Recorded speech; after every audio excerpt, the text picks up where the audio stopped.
Welcome to Stuff You Missed in History Class, a production of iHeartRadio.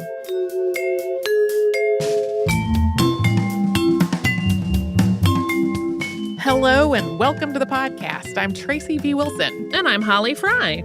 Do you remember when we went to Paris? It feels like a million years ago. I remember. I think about it every day. It was in 2019. I went to the Musée Marmottan Monet.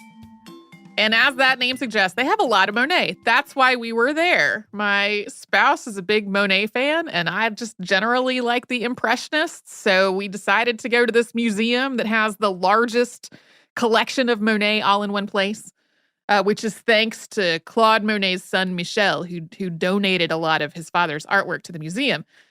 While we were there, though, I really fell in love with the work of Berthe Morisot. So I had seen a couple of Morisot's paintings reproduced in books. But as is so often the case, that really just didn't compare to being there looking at it in person, also with an audio tour to kind of draw my attention to things that I might not have noticed otherwise. Berthe Morisot primarily worked in oils and watercolors and pastels, and her favorite subjects were really the other women in her life, often captured in these very tenderly private domestic moments.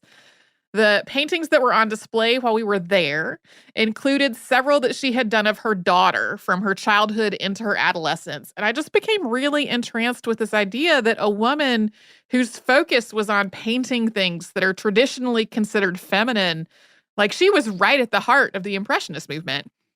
It's been almost 2 years since I pulled anything off of my stuff from the Paris trip idea list on the show. So I decided it was time to go back to that list again. Yay! All things Paris, all good by me. So, Berthe Marie Pauline Morisot was born in Bourges, France on January 15th, 1841. And a lot of sources you'll see say that she was descended from Rococo painter Jean-Honoré Fragonard, who died about 35 years before she was born. There are articles all over the web that say he was her grandfather. That is definitely not the truth. They might have been more distantly related, though. Yeah, it's a little unclear. It was maybe even just a family lore of, we were related to him. It's not clearly documented anywhere. He could have also been found family and they just called him her there are so many options. Yeah. And there are some parallels between Rococo artwork and Morisot's artwork. So people may have been seeing some commonalities there. Don't really know. Her mother, though, was Marie-Joséphine Cornélie Thomas, who was known as Cornélie. She was from a pretty affluent family.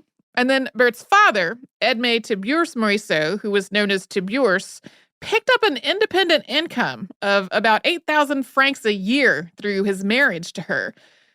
This was a pretty good amount of money. For comparison, the average worker made about 3 francs a day. So this family was living very comfortably. Most sources describe them as being very firmly in the upper middle class or the grande bourgeoisie. Tiburce did still work, though. He had studied art and architecture, and he had tried, and failed, to start an architecture journal in the years before his marriage. He became a civil servant, and his exact job and how high up that job was varied from one administration to another. When the children were young, the family moved from place to place as he was appointed to different posts. But he was also something of a royalist, which led to his resignation or to being dismissed at several points along the curve as this job progressed. This included when King Louis-Philippe was forced off the throne in 1848, when Napoleon III came to power in 1851, and when Napoleon III nationalized property that had previously belonged to the royal house of Orléans. After all that, in about 1852, Tiburce moved the family to Passy. That's now part of Paris, but at the time it was more like a suburb. And aside from travel and vacations, things like that, the Morisots lived in the Passy neighborhood for most of the rest of their lives. Berthe had 2 older sisters, Marie-Elisabeth Eve, known as Eve, and Marie-Edma Caroline, known as Edma. Their younger brother, Tiburce, was born when Berthe was somewhere between the ages of 4 and 7. His birth year, not entirely clear. And we don't really have much information about the siblings' young lives.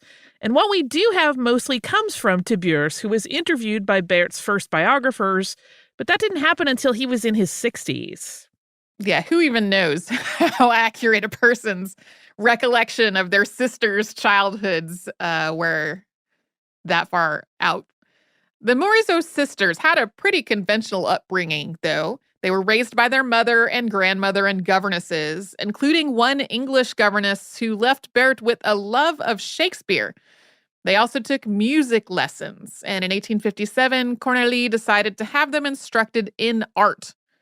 Their father had said that he wished his daughters knew how to draw, so Cornélie thought she would get lessons for them and have each of them make a drawing for him as a surprise gift. It's a lovely sentiment. I think it's very sweet. Their first teacher was Geoffrey-Alphonse Chaucairne, and their instruction with him doesn't seem to have actually gone very well. He started out teaching them cross-hatching 3 times a week in 4-hour sessions. If you've ever done any cross-hatching, you can see where this would not be the most delightful way to get a child interested in art. Sounds tedious to me. It is very tedious. Eve found this so tedious that she gave up drawing to do needlework. But Berthe and Edma became artistic partners for more than a decade, supporting one another and critiquing each other's work. When they started their art lessons, Berthe and Edma were in their late teens, and it just wasn't considered appropriate for them to be out alone.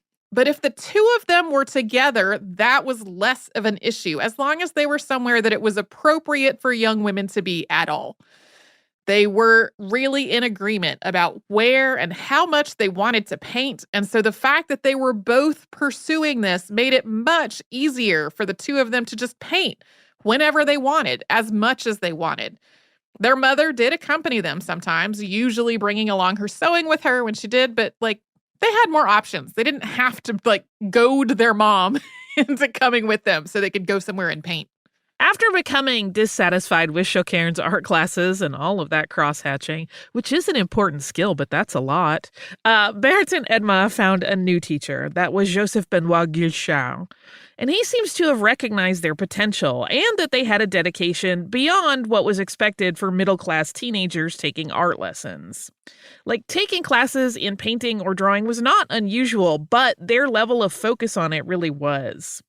According to their younger brother, at one point, Guichard said to their mother, "Are you sure that you will never rue the day when art, having entered a once respectable, peaceful home, becomes the sole master of your 2 children's destinies?" But Cornélie wasn't concerned about her daughter's painting becoming a problem. At least she wasn't yet. One of the standard ways to study art at this point was to copy the work of the old masters. And Guichard registered the Morisot sisters at the Louvre so they could work there. Berthe particularly focused on copying the work of Titian and Peter Paul Rubens. Eventually, Berthe and Edma told their mother they wanted to study plein air painting, that is, painting outdoors, rather than sketching an outdoor scene to paint in a studio. By 1862, they were studying with landscape painter Jean-Baptiste Camille Corot, or when he was away or he was too busy with his student François Oudinot. Although this continued until about 1868, at some point, they had a falling out with Oudinot. The details are unknown, but Berthe and Edma's letters to one another make it clear that in the end, they both hated him and they found him ridiculous. In 1864, Berthe and Edma both had pieces accepted to the government-sponsored art exhibition known as the Salon.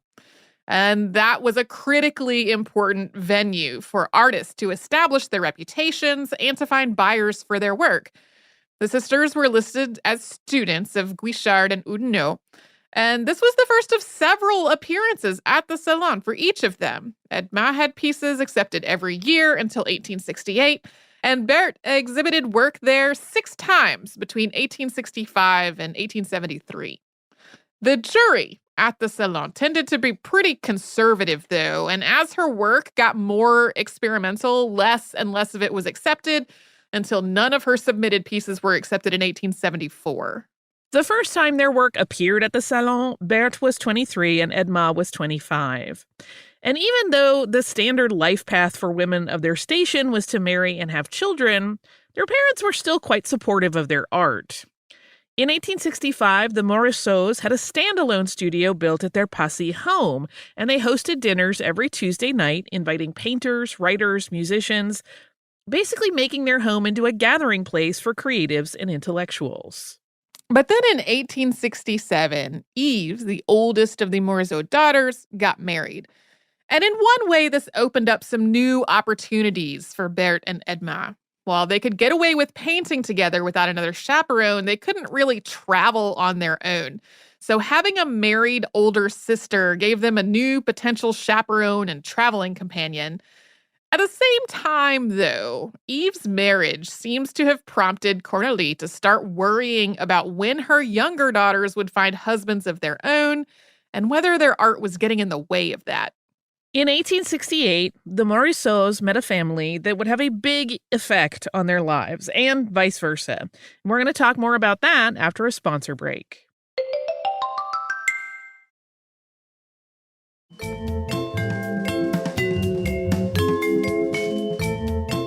In 1868, the Morisots met the Manets after Berthe Morisot met Edouard Manet while she was copying at the Louvre.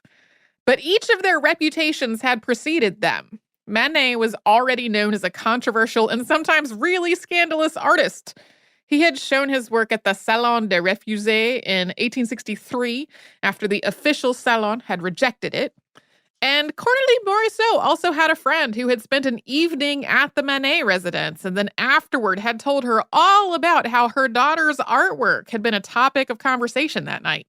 Edouard Manet was married when he and Berthe first met, and there's been some speculation that they may have had an affair, or at least that she was in love with him.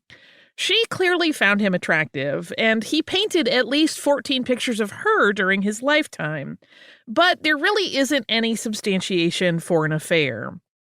And then there is this, which Manet wrote to Henri Fantin-Latour in 1868, quote, "The young Morisot girls are charming. It's annoying that they are not men. However, as women, they could serve the cause of painting by each marrying a member of the French Academy and sowing discord in the camp of those dotards." I find that both hilarious and kind of insulting. It's a little yucky, but also kind of funny. Maybe not a thing you would say about somebody you were having an affair with, but who knows? Regardless of that detail, the Manets and the Morisots became friends. They entertained each other regularly, and they also made a lot of connections to other prominent people in Paris, like Charles Baudelaire and Émile Zola.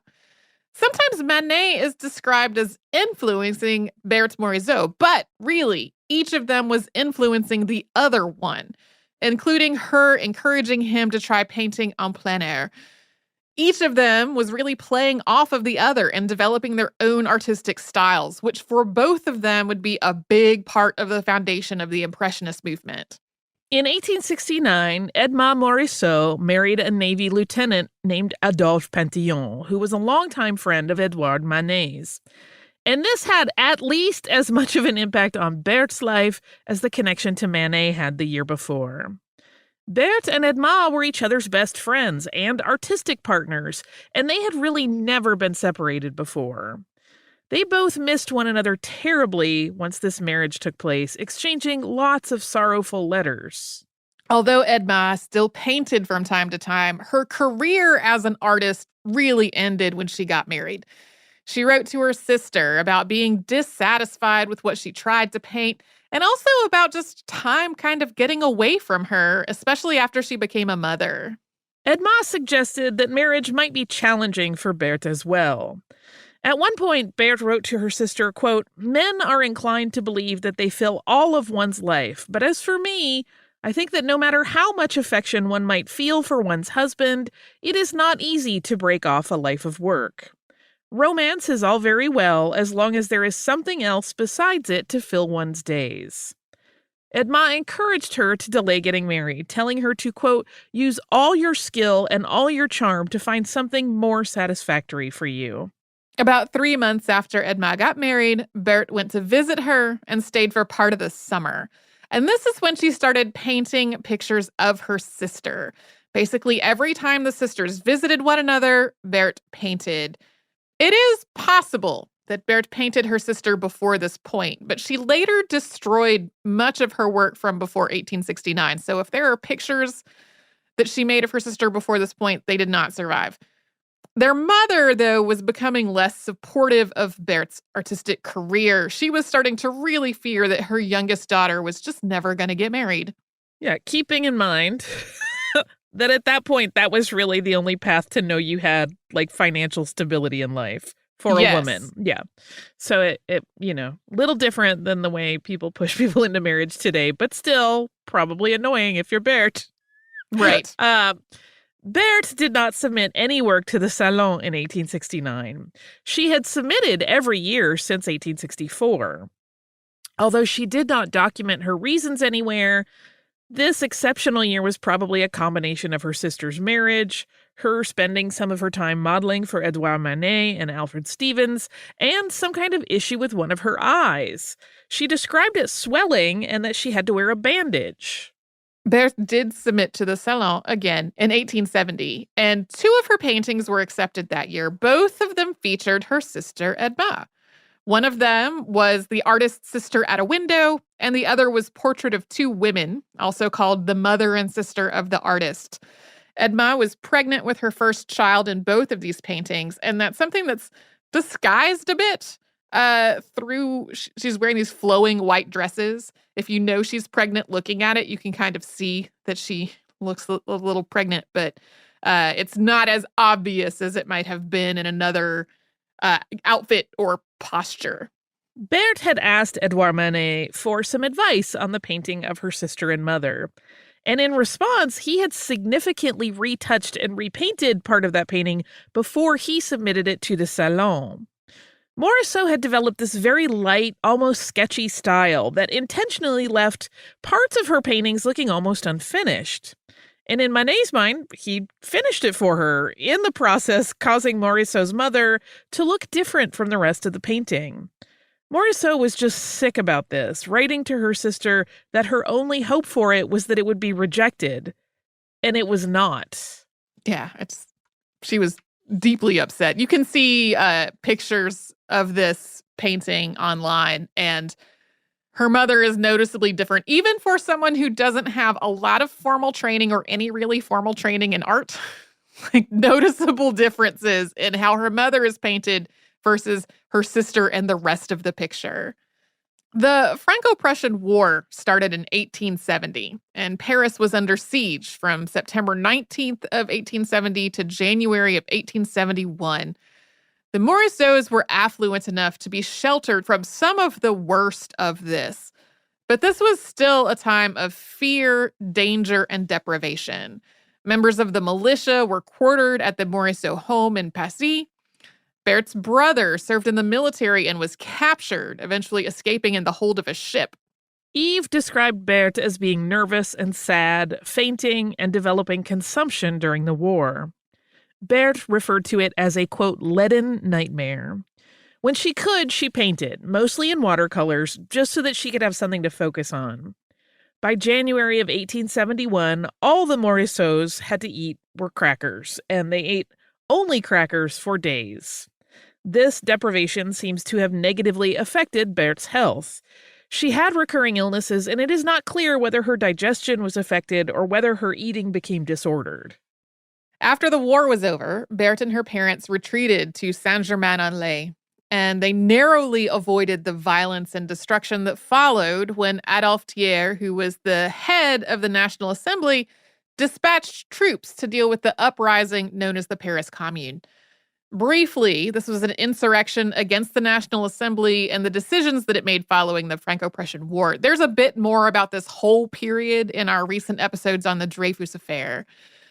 Berthe's studio was destroyed during this wave of violence, along with the work that was in it.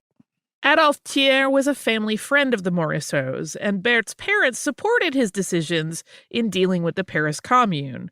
That was something that led to the deaths of at least 20,000 Parisians. Berthe's specific opinions about this aren't really recorded anywhere, aside from mentioning increasing disagreements with her parents. But many of the artists she knew, including Manet, were relatively moderate.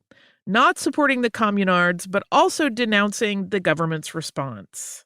Yeah, the communards generally tended to be working class people. Some were also artists, but not generally people who were more affluent. And so their position in more of the upper middle class meant that a lot of the people that Berthe was more directly connected with were opposed to what the government was doing, but also weren't really supporting the uprising itself that much. After all of this was over, Berthe and her sister Yves took a trip to Spain. Berthe seems to have wanted a break from her parents and maybe also from some of the other more conservative people who were living in their neighborhood. She also started talking about really trying to make a living as a painter. And this was becoming a little more possible thanks to the existence of private dealers who were starting to sell more artwork outside of official venues like the Salon. Morisot's first private sales were through Paul Durand-Ruel in 1872. He had developed a reputation for taking on more experimental avant-garde work and successfully finding buyers for it.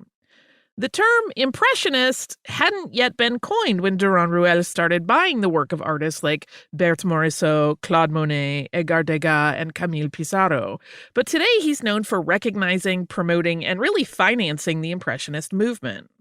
1874 was a tumultuous year in Morisot's life. Her father died on January 24th of a progressive heart condition. In addition to her grief, his passing raised financial issues for her and for the rest of the family. Berthe inherited about 40,000 francs. That was a substantial amount of money, but it also was not enough to just live off of for the rest of her life. Then, April 15th, 1874, was the opening of the first Impressionist art exhibition, although, again, the organizers didn't call themselves that. They were the Anonymous Society of Painters, Sculptors, Printmakers, etc. Their artwork was so controversial that they tried to keep their names at least somewhat out of the spotlight. But the name Impressionists followed this exhibition. Critic Louis Leroy wrote a scathing review, and he picked up the name from one of Monet's exhibited works titled Impression Sunrise. Most of the Impressionists did not start using that name themselves until a few years later. Some of them never ever did. Yeah, some of them hated that name a whole lot. Morisot had 10 pieces in this exhibition, and she was the only woman whose art was included. But this really cemented her as one of the central artists in this movement, along with Claude Monet, Edgar Degas, Pierre-Auguste Renoir, Camille Pissarro, and Alfred Sisley. Although the exhibition was praised for its organization, it was generally panned by art critics, and sometimes panned viciously. It was full of art that the French Academy would not have accepted for the Salon, which broke a lot of the formal conventions related to everything from painting technique to subject matter. Many of the painters themselves were also just viewed as degenerate radicals.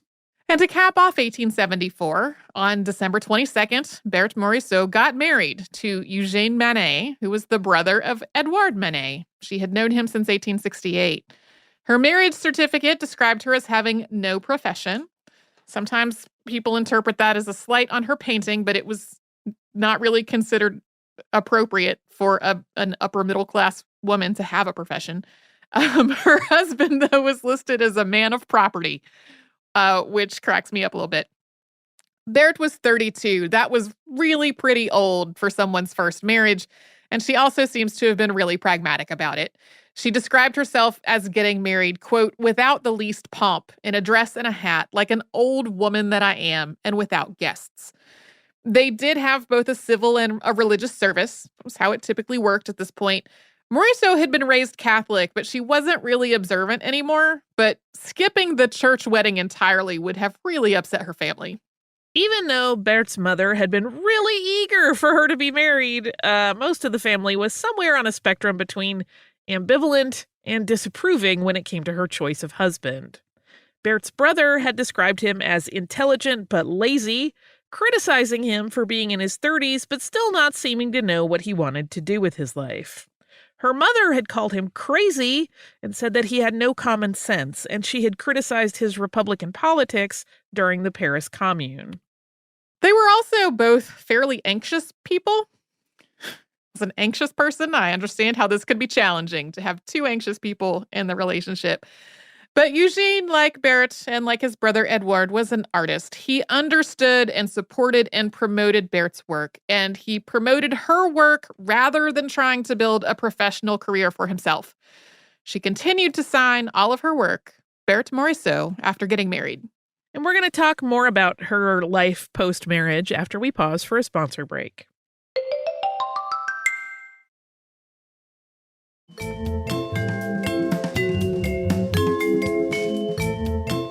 The Impressionist movement in France made it somewhat more possible for women to become publicly known as artists.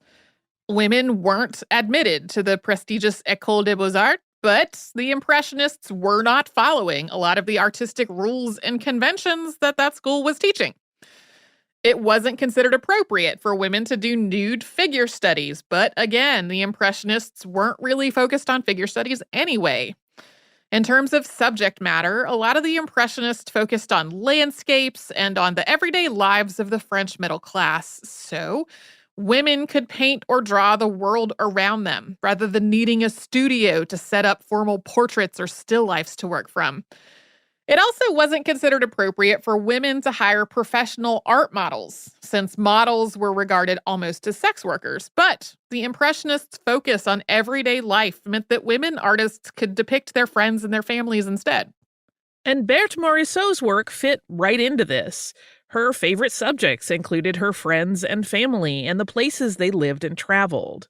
She portrayed her subjects in an intimate and tender way that was simultaneously almost sketchy with very loose brushstrokes, experimenting with light and color in a way that kind of pushed the boundaries. All of that said, though, the position of women in the movement was a little complicated. Morisot was a central figure in the Impressionist movement from the very, very beginning, but at first she was also the only woman. Later, prominent women Impressionists include Mary Cassatt and Marie Bracquemont, but most of the well-known figures in the movement were and continue to be men. In general, women faced criticism for publicly showing and selling their art, but the hallmarks of Impressionism shield them from some of the criticism of the movement itself.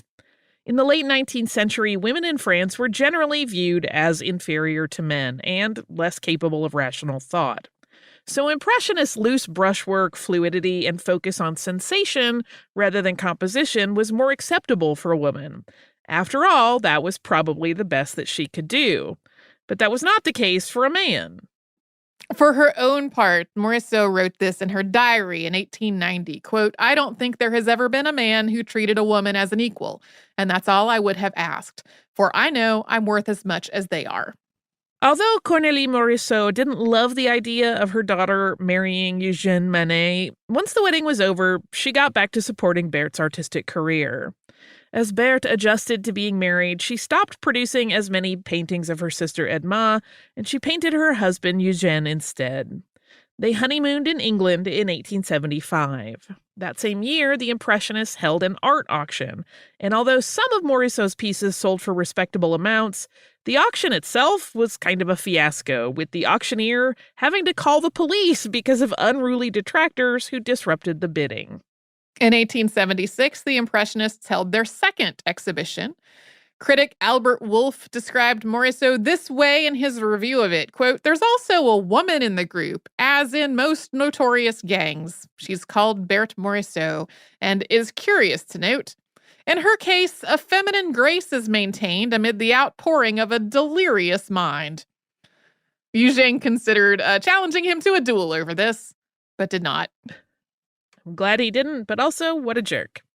On December 15th, 1876, Cornélie Morisot died. 2 years later, in 1878, Berthe Morisot gave birth to a daughter, Julie. Berthe was 37 at this point and had been trying to get pregnant since marrying Eugène. Her recovery from giving birth was quite difficult, but she really loved her daughter. And she had a wet nurse and other staff to take care of her, so she was still able to paint. Julie became her favorite model. She was in about 1/3 of Morisot's paintings after she was born. Morisot learned to paint very quickly, and her style became even sketchier because her young daughter just didn't stay still for very long.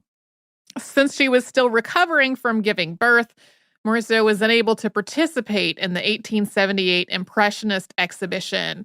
This is the only one that she didn't participate of the formal exhibitions that happened during these years. But that year she did exchange several letters with Mary Cassatt, who first exhibited with the Impressionists in 1879. That year, after Morisot had started working again, Mary Cassatt wrote to her, quote, "I am so pleased that you have been working a lot. You are going to make a brilliant return to the exhibition, and I assure you that I am really envious of your talent." Cassatt also proposed that they each paint one another's portraits, but that never happened, sadly. By 1881, more women had become associated with the Impressionist movement, and women in France were generally trying to get more exposure as artists. The Union of Women Painters and Sculptors was founded in 1881 to promote the work of women artists and to advocate for women to be admitted to the École des Beaux-Arts. Although Morisot was well established as an artist and she resisted the constraints that were placed on women in French society, she didn't really participate in this movement for women's inclusion and recognition. In addition to the artwork that Berthe Morisot contributed to the Impressionist movement, she and her husband bought the work of other artists from the movement and also financially contributed to it. That included paying the rent to rent the space for the 1882 Impressionist exhibition. Berthe couldn't personally attend that year. They had been away from Paris and Julie had become ill, so Berthe had stayed with her. Her husband chose which paintings for her to exhibit that year. Edouard Manet died on April 30th, 1883. He and Morisot had been influencing each other's work for about 15 years, and after his death, Morisot started to bring in more influences from the work of Pierre-Auguste Renoir. This included visiting his studio in 1886 and seeing his work as a draftsman. They discussed doing preparatory drawings in advance of painting, and this became a bigger part of Morisot's process. She would make sketches and studies ahead of time in something like red chalk, charcoal, or pastel, before then moving on to paint on canvas. In 1889, Morisot made multiple visits to the Exposition Universelle. We talked about that in our episode on Gustave Eiffel. That same year, she organized a campaign to buy Edouard Manet's painting Olympia for the nation of France.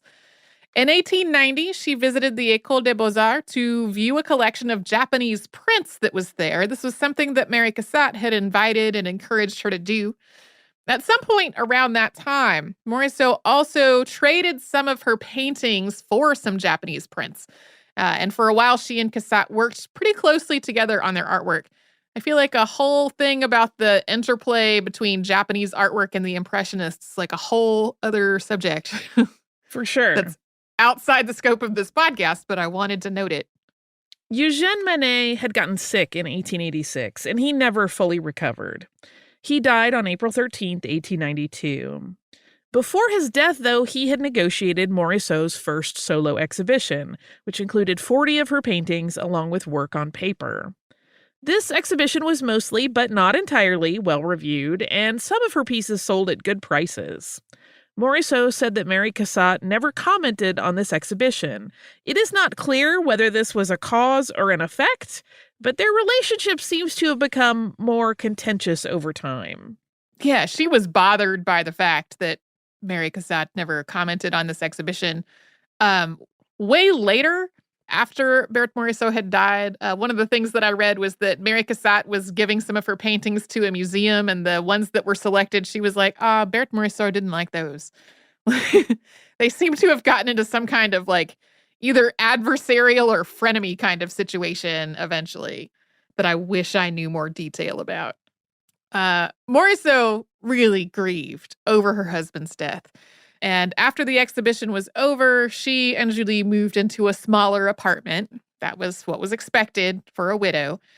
On June 8th, 1893, Berthe's sister Eve died. And then in 1895, Julie got the flu, and Berthe took care of her, eventually getting sick herself. And that developed into pneumonia, and Berthe Morisot died on March 2nd, 1895, at the age of 54.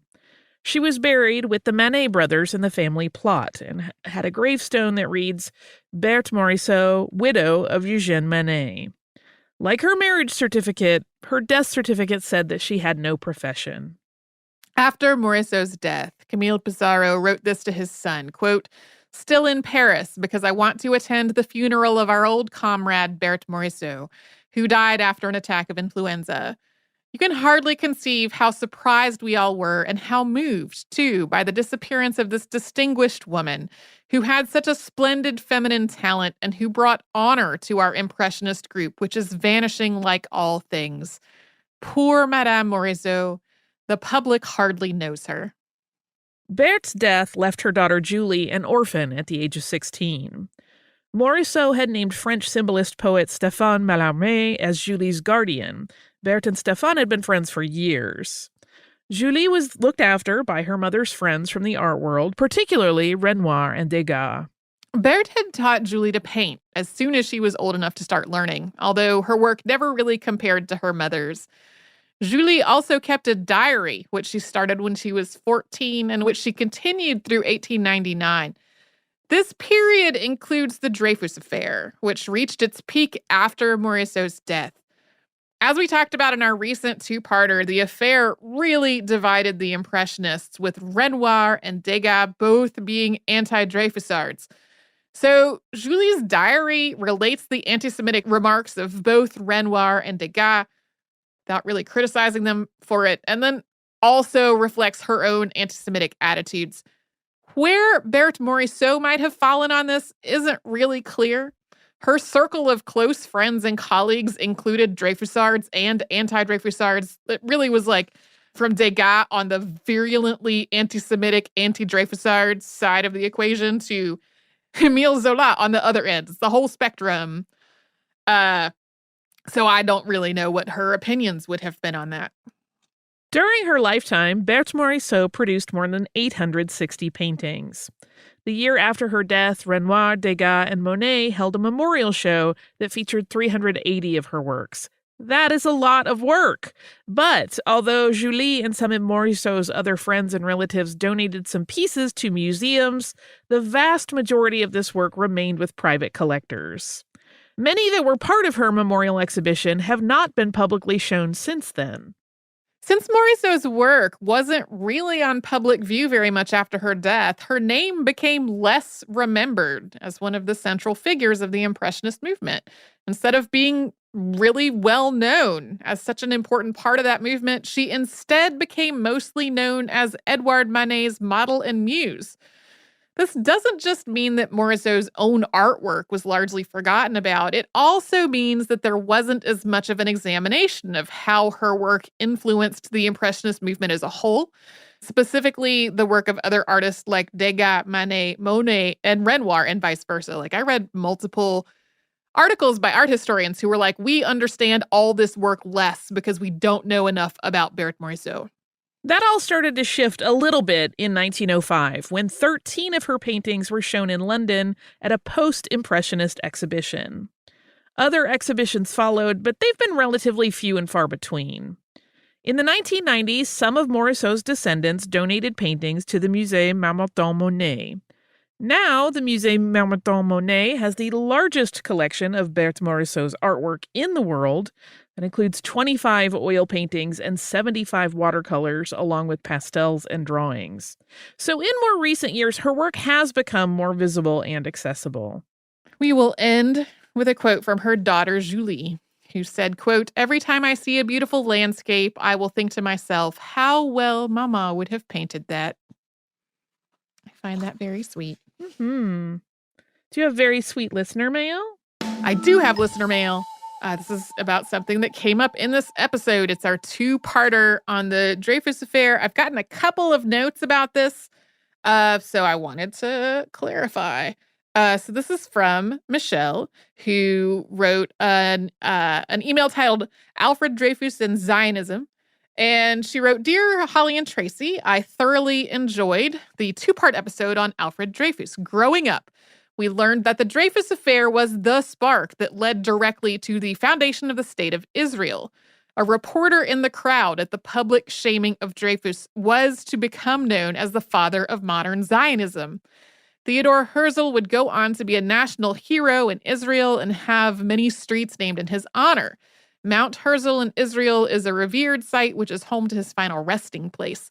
Political Zionism is very different from traditional religious Zionism in that it is completely secular in nature. In fact, Herzl suggested Uganda as a new home for the Jews since the Ottoman Empire at that time was not such a friend to the Jewish people. As political Zionism spread through Europe, it was exported to America through publications and strengthened with the immigration of many Jewish people fleeing violence and an increasing number of anti-Jewish laws. When the British took over the land of Israel, there had been a growing pressure from Jewish communities worldwide to form a Jewish state in the Jewish indigenous homeland. A white paper in the British Parliament was issued declaring just such an intention in 1939, known as the Balfour Declaration. The Zionism movement of Europe sparked several waves of immigration over the century, resulting in a boom in the highly secular population in Israel. This has greatly influenced the country to this day. I highly suggest Theodore Herzl as a follow-up to the Dreyfus episodes. Thank you for the great work that you do. Your podcast is continually on my recommendations list. Keep up the good work, Michelle. Michelle then followed with some notes about how to pronounce things in Hebrew. And I will just note that when we work on pronunciations for the show, I'm always finding native speakers that I can hear say things, because when people kind of type out notes about how to pronounce things, that often does not translate to successfully figuring out how to say it. Nope. In any way. Whenever somebody tells me that something rhymes with Sarah, I think about how my grandmother said that as Sarah, which totally changes how you would say that word. So anyway, we've gotten several notes about Herzl and Zionism and this idea that the Dreyfus Affair directly led to this. And that is almost ubiquitous in popular writing about him. But there's actually some controversy about whether the Dreyfus Affair directly led to his Zionism, because he had witnessed and experienced anti-Semitism in Vienna, where he was from, for his whole life before covering the Dreyfus Affair. His diaries at the time don't really mention it, and his contemporaries described his Zionism as really stemming from his upbringing in Vienna, including people who were writing about his life after he died in 1904. So his own writing about the process of writing the Jewish state, which became like a foundational text within the movement, didn't really mention Dreyfus at all until a lot later. His first mentions that directly connected Dreyfus to his Zionism were in a publication that he was writing for U.S. audiences, where there was huge support for Dreyfus overall. So there's some suggestion that he was kind of bringing in the Dreyfus name to try to build support for it, rather than that being like that specifically the thing that led him to focus on Zionism. Most of the worst parts of the Dreyfus Affair actually played out after he published The Jewish State, which was, again, that document that he wrote about it. So that is just a little note on that for the folks that have sent that in, or for folks that were interested in that whole idea. If you would like to write to us about this or any other podcast, we're at historypodcast@iHeartRadio.com. And we're all over social media at Missed in History. So that's where you'll find our Facebook and Twitter and Pinterest and Instagram. You can subscribe to our show on the iHeartRadio app or anywhere else that you get your podcasts.